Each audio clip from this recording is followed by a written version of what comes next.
The Bible mentions money, wealth, and prosperity in about 2,150 verses, showing that this has been a relevant topic for thousands of years. Its teachings on saving, investing, and the dangers of debt are still relevant and valuable. If there were warnings about this so long ago, why do we still ignore them? Today, you will learn 10 financial lessons from the Bible that can help you better organize your money and achieve financial independence. 1. The 20% Rule. The power of financial prevention. The story of Joseph in Egypt brings a powerful financial lesson. He interpreted the Pharaoh's dream and predicted 7 years of abundance, followed by 7 years of scarcity.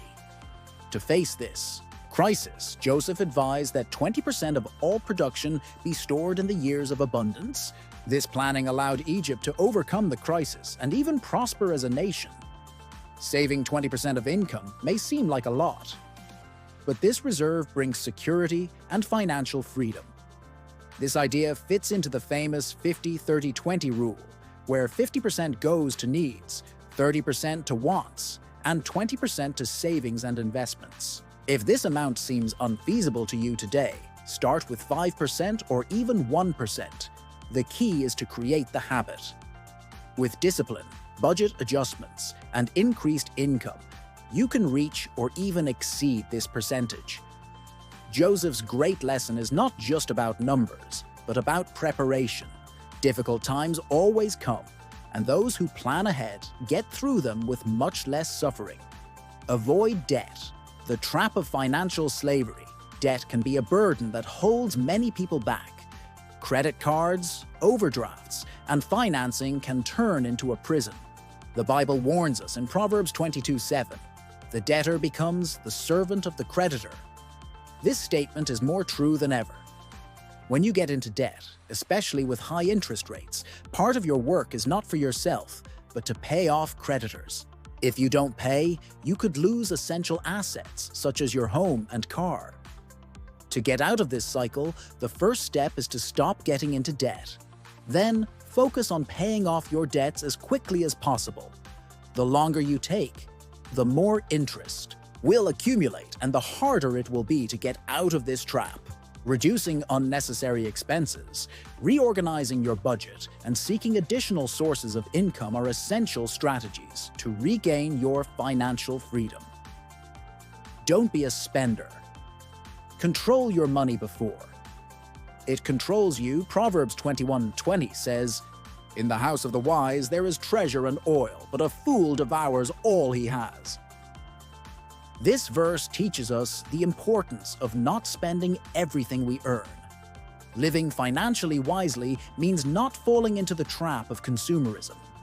Many people spend money just to impress others, accumulating goods that are not always necessary. But life is not about showing off wealth, but about living with purpose and security. Jesus reinforces this idea in Luke 12:15. "A man's life does not consist in the abundance of his possessions." This does not mean that money is bad, but that it should be a tool to provide quality of life, not an end in itself. Controlling your expenses and living below your means allows you to invest in the future, enjoy time with your family, and build a sustainable wealth. Want money? Then work. If you want to improve your life financially, you need to work. The Bible already warned about this in Proverbs 24:33-34. "A little sleep, a little laziness, a little folding of the hands, and poverty will overtake you like a thief." There is no financial success without effort. Even those who inherit fortunes or win the lottery can lose everything quickly if they do not know how to manage their money. How many millionaire athletes end up bankrupt due to a lack of financial education? The path to financial stability is through continuous learning, developing skills, and seeking new opportunities. Working hard does not mean suffering, but planting to reap. Building wealth allows you freedom and options for the future without depending exclusively on a salary or the Social Security.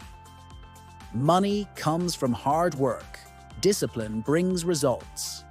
Many people believe that getting rich is only possible through luck or scams, but the reality is different. Most financially successful people have built their wealth through hard work, discipline, and good choices. Proverbs 10:4 teaches, "Idle hands make a man poor, but diligent hands bring wealth." This means that hard work and dedication bring results. Want to earn more? Then develop new skills, seek opportunities, and improve your knowledge. Complaining doesn't solve anything, but taking action can transform your financial life. 6. Diversify your investments. Don't put it all in one place. The Bible also teaches about financial diversification. In Ecclesiastes 11:2, it is written, "Divide what you have into 7 or even 8 parts, for you do not know what disaster may come upon the land." This means that putting all your money into a single investment is risky. Many people bet everything on a single property, stock, or business, and end up losing everything when something goes wrong. Diversifying investments reduces risks and increases the chances of wealth growth. Investing in different assets and markets protects against crises and unforeseen events. Distributing your money intelligently ensures greater security and profitability in the long term. Have multiple sources of income. The strategy for the financial security. In addition to diversifying investments, it is essential to diversify sources of income.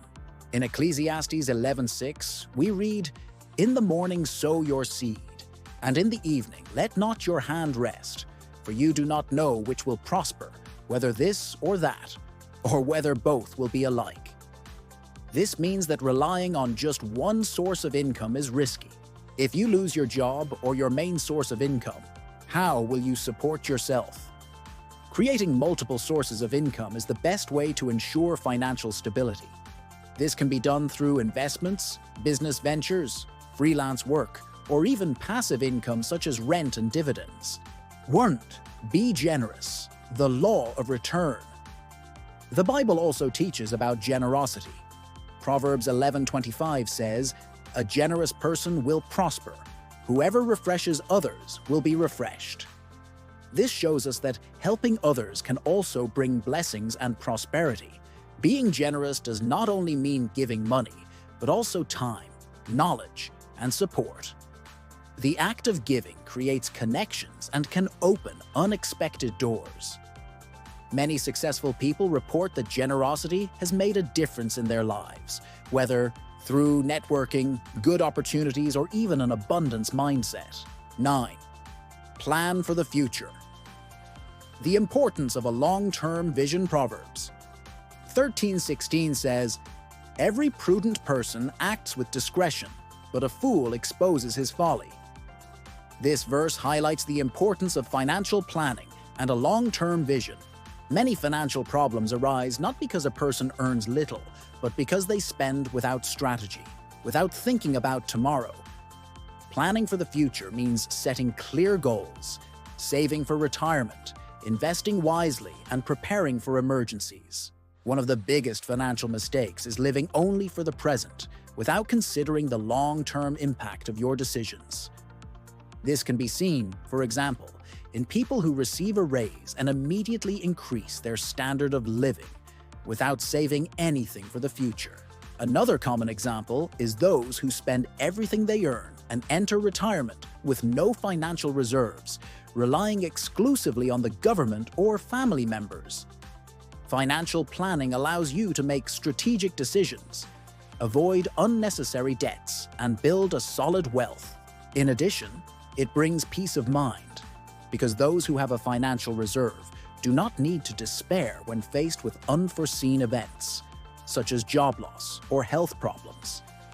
The principle of planning also applies to big decisions, such as buying, real estate, investing in a business, or even retiring early. The sooner you start planning, the greater your chances of building a stable and secure financial life. Trust in God. True wealth and security. Many people believe that financial security comes exclusively from money, and the possessions they have. However, the Bible teaches that true security lies in trusting in God. Matthew 6:33 says, "Seek first the kingdom of God and his righteousness, and all these things will be added to you." This means that although financial planning is essential, it should not replace faith and spiritual principles.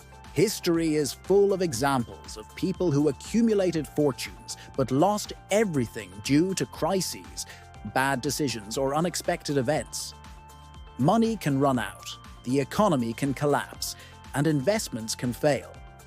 But those who trust in God have an unshakable foundation because they know that their provision does not come from what they have alone, but from divine grace.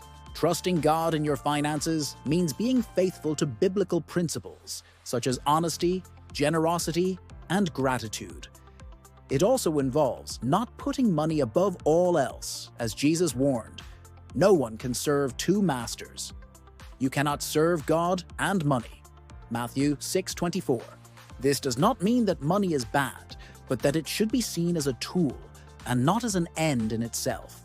Furthermore, faith brings peace of mind in difficult times. Those who trust in God know that even in the face of crises, He will provide what is needed. This does not mean sitting back and waiting for miracles without taking action, but rather balancing efforts with the certainty that God is the source of all lasting prosperity.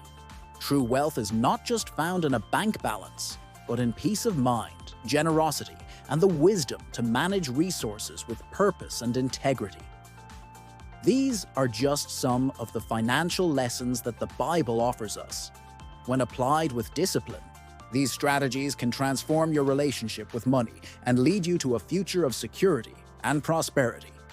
Want to learn more? Keep watching our videos and discover how ancient wisdom can help you achieve financial independence.